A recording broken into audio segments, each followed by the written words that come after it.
My sister's vegan boyfriend tried to set our house on fire after I didn't provide him with vegan options at our barbecue. Every summer, I throw what my friends and family have lovingly dubbed the Meatstravaganza, a barbecue bash celebrating all things meat. It's an event everyone looks forward to, complete with a trophy for the best homemade barbecue sauce and a brisket cook-off. This year's curveball? My sister has a new boyfriend who is vegan. When she asked if he could come, I was totally fine with it, more the merrier. But then she dropped that she expected me to provide vegan options for him. I'm all for inclusivity, but this is a day dedicated to meat. I suggested, half jokingly, that he could maybe just eat the garnishes, lettuce, tomatoes, onions, off the burgers, not thinking it would be a big deal. Well, my sister got really upset and said that it was rude to invite someone and not cater to their needs. I argued that the theme of the event has been the same for over 10 years and everyone knows what it's about. Plus, last-minute changes to include a full vegan menu seemed daunting and honestly, a bit out of place for the spirit of the Meatstravaganza. She accused me of being exclusionary and unsympathetic. I tried to compromise by saying her boyfriend could bring his own food and use a separate grill I'd set up just for him. She argued that segregating his food was even more insulting. At this point I'm starting to get really pissed off because in my opinion I had done more than enough to accommodate this no-meat boyfriend. You'd think that any normal person would accept this and not continue to try and ruin the family tradition, right? Wrong. My sister is now threatening to not attend, and my mom thinks I'm being a jerk for not bending the rules of my barbecue. I am so beyond frustrated at this point that I end up completely ignoring my mom and sister. I told my sister that I'm not a jerk and refuse to do anything more to accommodate her boyfriend at this point, and if he wants to come he can come and lick the lettuce off my plate after I'm done. I'm no expert but I think this set my sister over the edge because she proceeded to walk outside and flip my grill upside down, spilling the charcoal and plates I spent hours setting up all over the grass. To my own surprise I wasn't as furious as I thought. I was more so just laughing at my sister's immature and outrageous actions. Mom was in the kitchen watching this entire thing go down and she didn't say a word. My sister storms off and I'm left to clean up her mess. Now, I started to form a plan for revenge.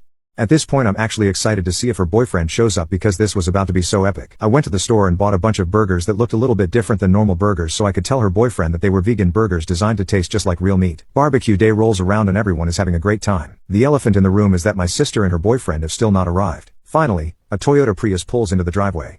Out steps this skinny, tattoo-covered greasy hairball. As soon as he stepped out of the car my dad bursts out laughing. All I can think about is how I'm about to serve this kid the first meat of his life and how funny it's gonna be. An hour or so goes by and it's time for food. I had my fake vegan burgers already prepared on a separate platter and delivered them oh so kindly to my sister's boyfriend. Everyone was enjoying their food and chatting it up when out of nowhere this kid turns around and throws up all over the back of his chair. Everyone is kind of in that awkward state of shock while I'm sitting there thinking that it's obviously the meat that I just fed him. There's no way anyone will find out that it was my food. Maybe this kid just had the stomach bug or something. Right as I'm thinking all this through in my head, I look up to see everyone at the table staring at me and I can feel the presence of someone standing behind me. Oh boy, here we go. This can only be one person. I turn around and sure enough Hairball is standing there with his arms crossed looking as pale as ever. He proceeds to call me a degenerate meat eater among a variety of other names. I couldn't even believe this greaseball had enough in him to say this in front of my entire family.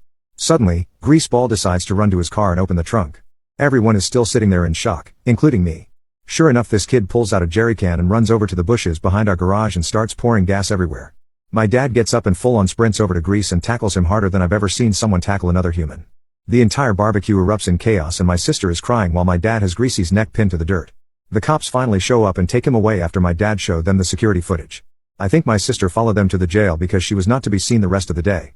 Grease ended up getting charged with attempted arson and had to do 6 months and community service.